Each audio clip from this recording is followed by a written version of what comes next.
Само 11 семејства официјално ги исполнили условите за добивање социјален стан во Струмица, иако летово беше објавена прелиминарна листа со имиња на 23 апликанти како потенцијални добитници. Вкупно 37 станови се уште стојат празни, иако социјалната зграда е изградена пред повеќе од 3 години. Заради законски измени во критериумите за распределба, само 11 лица ќе склучаат договори идната недела, каже министерот за транспорт и врски Благој Бочварски. И би сакал да истакнам дека распределбата е завршена според пропишаните критериуми, согласно извештаите од комисијата која што беше формирана.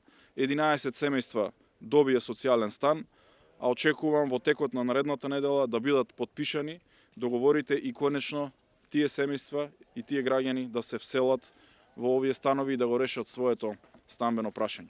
Како што потенцираше министерот Бочварски, за останатите 26 социјални станови во Струмица ќе одлучува комисија за стамбени прашања при владата и ги повика заинтересираните повторно да аплицираат. Останатите 26 станови се предадени на комисијата за стамбени прашања при владата и ги повикувам овде граѓаните кои реално имаат потреба од ваков стан да аплицираат до стамбената комисија при владата, секако доколку ги исполнуваат критериумите и условите, ќе биде доделен социјален стан.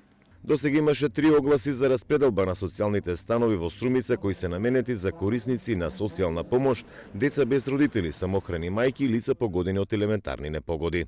Ова е социјалната зграда во Струмица, изградена е во 2018-та.